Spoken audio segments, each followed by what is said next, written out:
네, 교사 여러분 반갑습니다. 오늘은 15가고요. 출애굽기 14장을 중심으로 이 홍해 사건을 같이 한번 살펴보려고 합니다. 설교의 제목은 이스라엘을 대신해서 싸우시는 하나님으로 우리가 함께 이 설교 나눔 영상을 한번 살펴보겠습니다. 여러분들이 보시는 이 섬은 하와이 군도에 있는 카우카이라고 하는 섬입니다. 주라기 공원의 이 원시림을 촬영할 만큼 아주 빼어난 자연 환경을 가지고 있는데요. 이 카우카이 섬이 처음부터 이렇게 아름다운 섬은 아니었습니다. 1960년대에는 이 섬이요, 지옥의 섬이라고 불렀습니다. 대다수의 주민들이 범죄자였고 알코올 중독자였고 정신질환자들이었습니다. 이 섬에 이제 한 실험이 있게 돼요. 심리학자인 에미 워너라고 하는 교수님은 이 카우아이 섬의 종단 연구를 실행하는데요. 1955년 이 카우아이 섬에서 태어난 신생아 833명을 대상으로 연구를 시작합니다. 근데 이 연구에 가설이 있어요. 결손 가정의 아이일수록 사회적 부적응자가 될 가능성이 크다는 것입니다. 우리가 상식적으로 이해할 때도 그렇지 않습니까?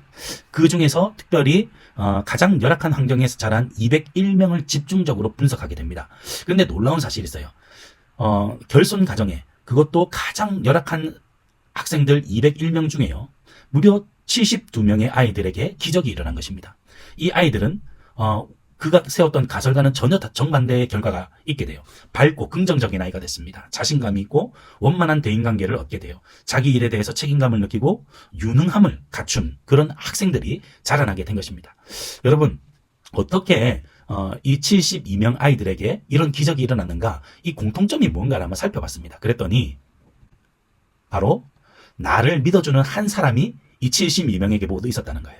절대적 지지자가 있었다는 겁니다. 실수를 해도 괜찮아, 실수할 수 있어, 다음에 잘하면 돼. 여러분, 자기가 좀 낙심될 때에도 넌 정말 뛰어난 아이야, 너에겐 가능성이 충만해 라고 늘 지지해주고 위로해주고 격려해주는 한 사람이 그 사람 옆에 있었다는 것이죠. 그것이 선생님일 수도 있고요, 목사님일 수도 있고요, 또 주변의 친구일 수도 있고요.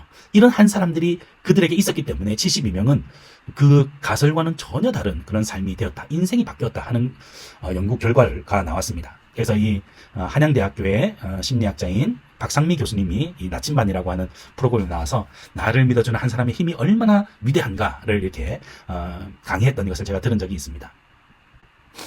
여러분, 성경도요, 이스라엘 백성들에게 늘 지지해 주시는 분이 계셨습니다. 이스라엘 백성들이 실수하고 원망하고 불편해도 그들을 항상 도우시고 그들 편에 서시는 분이 계셨습니다. 그분이 누구십니까? 바로 하나님이세요. 그런데 그 하나님에 대한 존재를 애굽 사람들이 이렇게 고백을 합니다. 야, 우리가 도망가자. 여호와가 그들을 위하여, 이스라엘을 위하여 싸워 애굽 사람들을 치는도다. 여호와 하나님이 이스라엘의 편에 되셔서 친히 싸우신단다. 그들 편이 되신단다. 그러니 우리를 치니까 우리 도망하자 하는 말을 애굽 군대들이 했던 것입니다. 여러분, 어떤 상황에서 이 이야기가 이제 고백되어졌는지 같이 한번 살펴보겠습니다. 때는 이스라엘 백성들이 출애굽한 이후에 이제 막 광야를 행진하고 있는데 드디어 홍해를 만나게 됩니다. 이제 이스라엘 백성들은 홍해 앞에 가로막히게 된 것이죠. 그때 이스라엘 백성들은 어떻게 했습니까?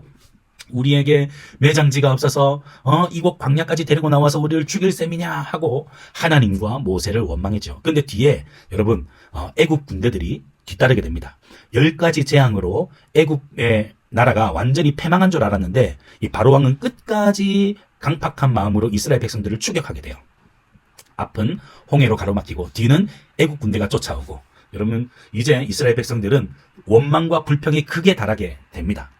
여러분, 그때 그 수많은 사람들 중에 불평과 원망을 하지 않고 믿음으로 고백했던 한 사람이 있습니다. 그가 바로 이스라엘의 지도자 모세였습니다. 모세는 이렇게 얘기했어요.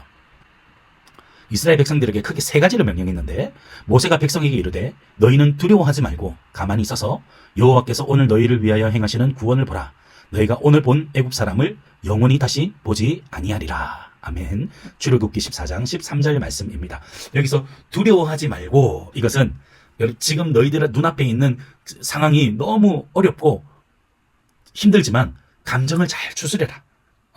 상황과 환경에 휩쓸리지 말고 일단 마음을 추스리고 그렇게 자신을 잘 점검해라 라고 하는 것이죠. 그리고 가만히 서서라는 것은 구원이 너희들 손에 있는 것이 아니라는 사실을 보여주는 것입니다. 그래서 이 말씀은, 야, 하나님께서 너희를 어떻게 애굽 땅에서 인도하여 내셨는지를 생각해라. 10가지 재앙으로 애굽 땅에서 하나님께서 너희를 인도하지 않으셨느냐? 과거의 은혜를 기억하라는 것입니다. 하나님이 너희들을 위해서 일하신 것을, 그 과거의 은혜를 기억하라는 것입니다. 그리고 마지막 세 번째, 구원을 보라라는 것은 이제 앞으로 하나님께서 어떤 은혜를 또 베푸실지 장래의 은혜를 소망하라는 것이죠. 그래서 모세가 백성들에게 명령한 세 가지, 이 세 가지의 핵심은 이것입니다. 두려워하지 말고 지금 감정을 잘 추스려라. 그리고 두 번째, 가만히 서서 과거의 은혜를 기억하라는 것입니다. 그리고 구원을 보라. 이것은 장래의 은혜를 소망하라는 것이죠. 하나님께서 정말 모세가 고백한 대로 이루어 주셨을까요? 네, 그대로 이루어 주십니다. 하나님께서요, 모세에게 명령하십니다. 지팡이를 홍해 앞으로 들이밀어라, 내밀어라 하니까 그때에 여러분 홍해가 점점 갈라지기 시작하고 거기에 땅이 보이기 시작합니다.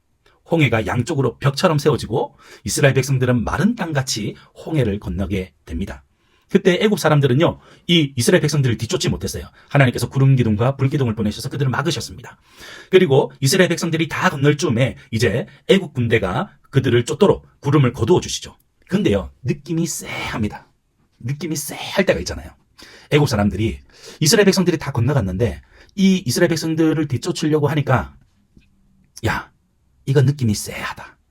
우리가 도망하자. 여호와께서 지금 이스라엘 백성들을 위해서 싸우시는데 우리를 치려고 하신다. 어떻게 될지 모른다. 이런 고백을 애굽 사람들이 하게 되죠. 하지만 바로의 명령이 있기 때문에 어쩔 수 없이 애굽 군대는 이 갈라진 홍해를 건너게 됩니다. 그러다가 하나님께서 홍해물을 다시 흐르게 하셔서 이스라엘 백성들을 쫓았던 모든 애굽 군대들이 다 몰살하게 되지요. 하나님께서 말씀하셨습니다. 오늘 너희들을 뒤따르는 애굽 사람들을 영원히 보지 못하리라.